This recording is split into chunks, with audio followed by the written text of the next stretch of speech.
Então, abençoado, nós vimos na primeira parte, porque era comum encontrar, né, nós vimos isso na primeira parte, era comum encontrar uma aparente confusão entre a vinda do reino de Deus, né?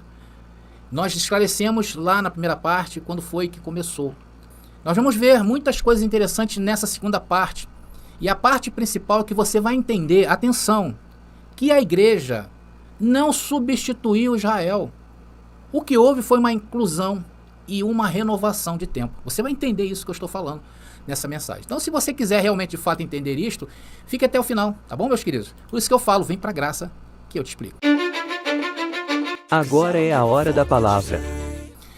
Bom, abençoado, então a primeira situação que deveria ser mostrada aos judeus naqueles dias, né, mostrada a eles, era que o reino de Deus é um reino espiritual e não um reino deste mundo. Porque os judeus, o povo de Israel, pelas profecias do Antigo Testamento, esperava um reino que viesse em forma como veio o trono de Davi. Né? Seria um descendente de Davi, um guerreiro, um homem que ia levar Israel acima de todos os reinos, ia ser mais poderoso do que Roma. Então, na cabeça dessas pessoas, era isso o reino de Deus.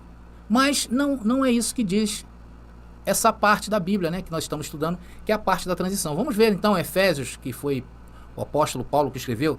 Carta de Paulo aos Efésios, capítulo 2, versículo 22, diz o texto: por meio dele, vocês também estão sendo edificados como parte dessa habitação, onde Deus vive por seu Espírito.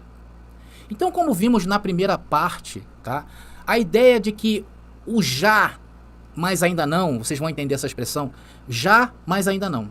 Por que existia essa expressão naqueles dias? Porque ora se dizia que o reino estava presente, nós vimos isso na primeira parte, né?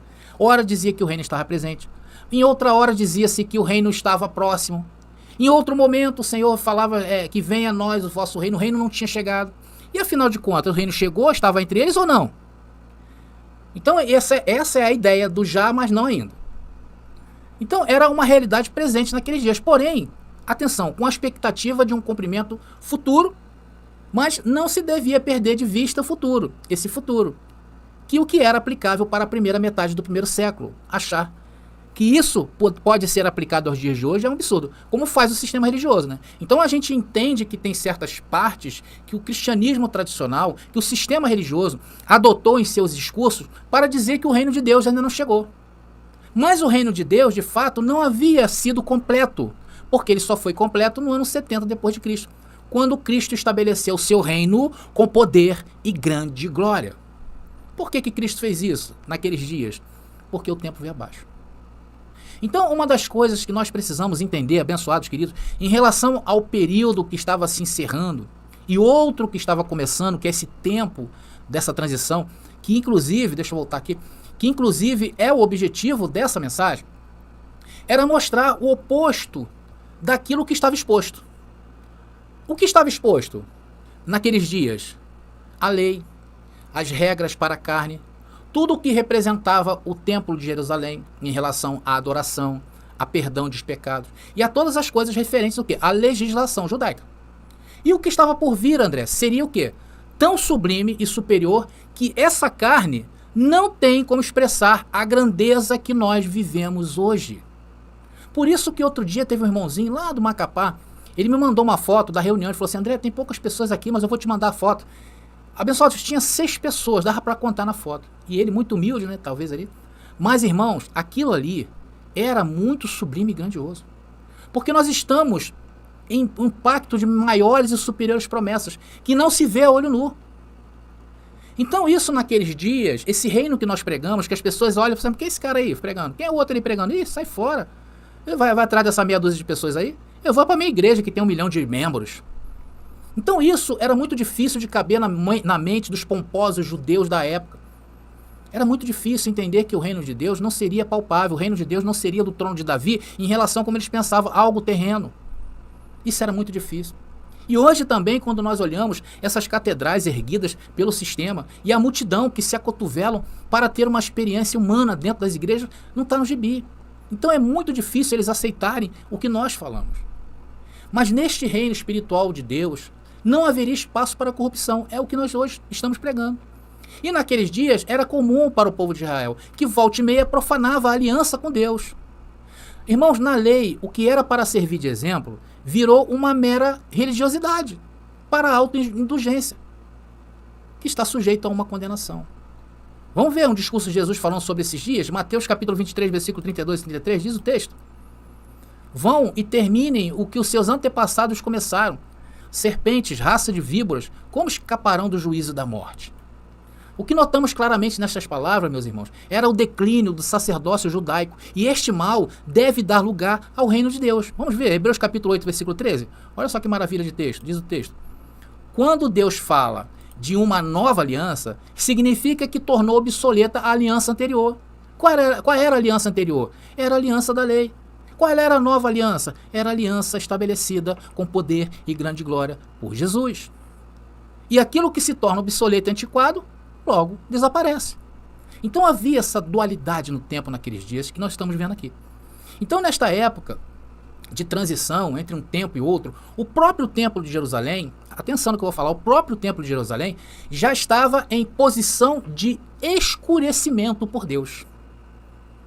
Porque o ritual no templo, quando se praticava nessa época, que perdurou ali do ministério, levantar do ministério de Jesus até o ano 70, esse ritual, né, já estava sendo considerado por Deus como figura e sombra do que estava por vir, das coisas celestiais do reino. Vocês querem ver onde está escrito isso? Hebreus capítulo 8, versículo 5. Hebreus capítulo 8, versículo 5. Está aí o texto. O serviço sacerdotal que eles realizam é apenas uma representação, uma sombra das coisas celestiais. Agora, Hebreus capítulo 10, versículo 1. Olha que maravilha. Diz o texto: a lei constituiu, né, apenas uma sombra, um vislumbre das coisas boas por vir, mas não as coisas boas em si mesmo. Os sacrifícios são repetidos todos os anos, mas nunca puderam purificar inteiramente aqueles que vêm adorar. Porque era falho, meus irmãos. Mas não era falho por causa das pessoas, era debilidade. Era por causa do erro original que precisava ser reparado de Adão. Era por isso que estava desvanecendo toda essa pompa, né, vamos dizer assim, do povo de Israel. E mais ainda, estava defeituosa. E era necessário ser substituída ou abrir um caminho para o novo. É disso que trata o período dessa transição que nós estamos vendo. Primeiro, vamos ver, Hebreus capítulo 8, versículo 7. Hebreus capítulo 8, versículo 7 diz o texto: se a primeira aliança fosse perfeita, não foi, não haveria ou não teria havido necessidade de outra para substituí-la. Então, irmãos, Cristo não faz parte desse judaísmo corrupto que estava na terra e de seu ritual arrogante. Ele mesmo oficia perfeitamente o que o homem imperfeito corrompeu, conforme diz lá em Hebreus capítulo 9, versículo 11 a 25. Depois vocês leiam. Hebreus capítulo 9, versículo 11 a 25. O sacrifício de Cristo na cruz, irmãos, deixa sem razão de ser o rito judaico nos holocaustos oferecidos, nas matanças de animais e a aspersão do seu sangue, a forma na lei de expiação de pecado. Está lá registrado em Hebreus capítulo 10, versículo 1 e 12. Estava sendo trocado, estava sendo substituído. Agora seria o sacrifício de Cristo na cruz. Eu uma vez falei, o caminho, depois quando Cristo ressurge dos mortos, né, quando Cristo ressuscita, o caminho não seria mais o templo dos judeus. Não seria o templo de Jerusalém. Porque as alianças estavam sendo trocadas. E é esse período que nós estamos vendo. Então, assim, que a obra de Cristo estivesse completa, que teve o pano de fundo justamente a derrubada do templo de Jerusalém do primeiro século, seria retirada de cena o quê? A antiga liturgia, a antiga lei, a antiga proposição de Deus. Está lá registrado em Hebreus capítulo 10, versículo 9. Sendo necessário o quê? Por fim ao antigo pacto e seu ritual, para que o novo surja sem interferência. Por isso que Yahshua nunca fez questão de ser identificado como o rei dos judeus, como um sumo sacerdote dos judeus, por exemplo, mas ele sempre quis ser identificado como o Senhor do reino dos céus.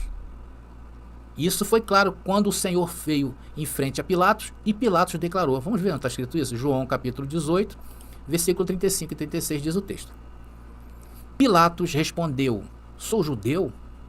A tua nação e os principais sacerdotes te entregaram a mim. O que você fez? Jesus respondeu: meu reino não é deste mundo. Será que os sacerdotes queriam que Jesus falasse que o reino era deste mundo? Eu acho que sim, né? Porque a gente vê na história mais tarde, vários, como diz o apóstolo João em sua carta, vários anticristos, e que teve um até que se sentou, né, no trono de Deus, ali, onde somente o sumo sacerdote sentava. Então, talvez se Jesus tivesse declarado ali, eles com certeza não matariam Jesus. Ou então deixaria que Jesus mesmo se enforcasse, né? Porque todos os anticristos que se levantaram naqueles dias, né? Antes do ano 70, eles foram derrotados. Então, abençoados, ao qualificar a aliança messiânica como nova, tá? Não se quer dizer que seja sem precedente ou não tenha um precedente. Vocês vão entender isso aí. Atenção, o descarte da antiga aliança em favor da nova não é feito em detrimento dos israelitas, ou seja, é que a glória da segunda casa é maior que a primeira. E os verdadeiros israelitas não era o povo que vivia naqueles dias naquela terra. O povo verdadeiro da aliança é os que são os autênticos filhos de Deus. Abençoados, vocês estão entendendo essas revelações? Porque não era o Israel de carne e sangue ali, os descendentes, não. A partir do momento em que começa essa transição, Deus estava trocando. Vocês vão entender isso aí. Deus estava trocando, não seria mais o Israel da terra, seria o Israel celestial. Então, abençoado, essas revelações são perfeitas para nós hoje. Então não foi algo qualquer. O dia em que vivemos hoje foram firmados nas Escrituras. Nós temos, irmãos, nós temos as Escrituras ao nosso favor. Por isso que eu falo, abençoado, coloca aí no chat, coloca aí nos comentários, escreva até na porta da sua casa, coloque um adesivo no seu carro, faça uma camisa e ponha: eu tenho as Escrituras a meu favor. Porque é isto que nós estamos fazendo, meus queridos.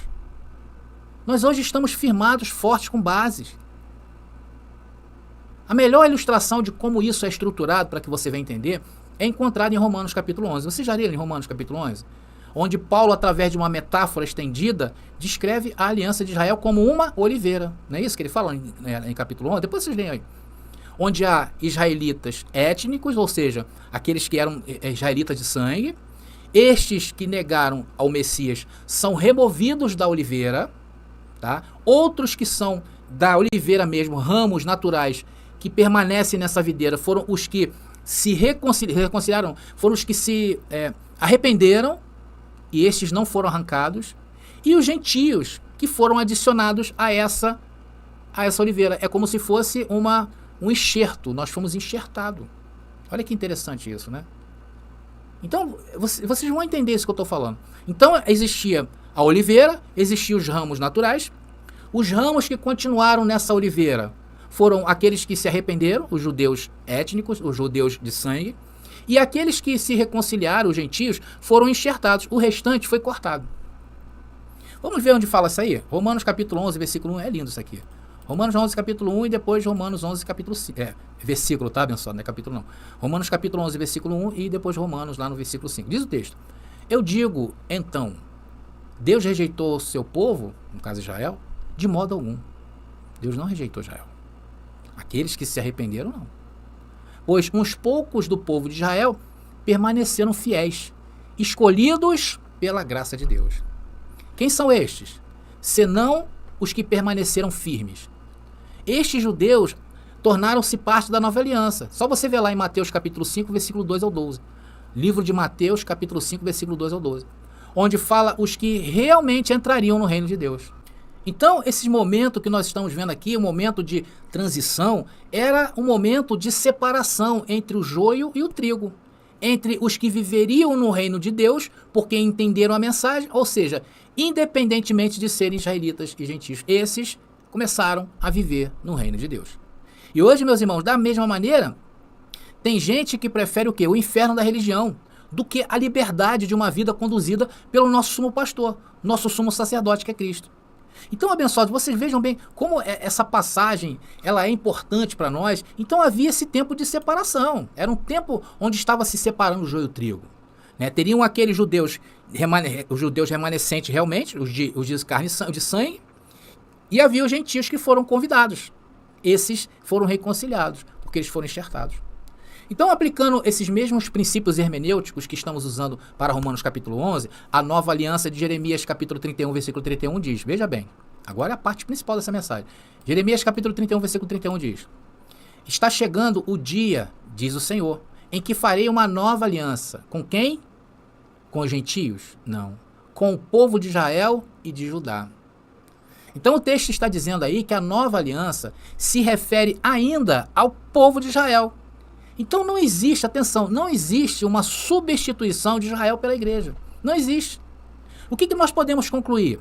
que a igreja da nova aliança, ou melhor, os gentios, é incorporado ao remanescente fiel de Israel, ao mesmo tempo em que esse Israel é incorporado à nova aliança, para também fazer parte da igreja, o corpo de Cristo, a verdadeira congregação e povo de Deus. Vocês estão entendendo, abençoados? Então não era a substituição, não era. A substituição houve, mas a aliança continuou firmada com o povo de Israel. Mas esse Israel, ele mudou. Não é mais o Israel terreno, é o Israel espiritual. Então hoje, se estamos no reino, hoje somos considerados como o Israel celestial. Hoje, se nós vivemos na Nova Jerusalém, né, como diz, vivemos por parte espiritual, não em um reino palpável. Então, de um povo, Deus transformou o mundo e fez de um povo, todo mundo, um povo só, que são o Israel celestial. A Bíblia é muito clara em relação a isso. Vocês entenderam? Por isso que muita gente é adorador da lei de Moisés, porque hoje tem muita gente aí que segue à risca o Antigo Testamento, né? E não aceitam o posicionamento que o cristianismo tradicional adotou, tá? Então nós não substituímos Israel. Nós fomos enxertados juntamente com aqueles que foram israelitas, fiéis a quem? Ao Messias, ao Cristo, e que passamos hoje a viver dentro do reino de Deus, como um povo somente. Por isso que hoje não há israelita, não há brasileiro, não há alemão, somos o povo de Deus. E vivemos em novos céus e nova terra. É isso que o sistema não entendeu.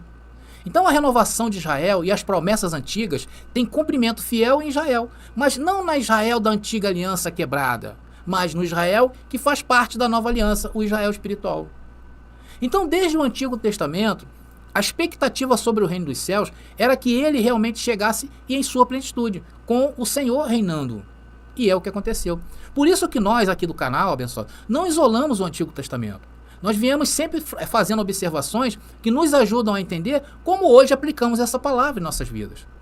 Então a aproximação do reino que Jesus proclama em Marcos capítulo 1, versículo 14, era apenas isso, uma aproximação que deveria ser consumada em um tempo razoável.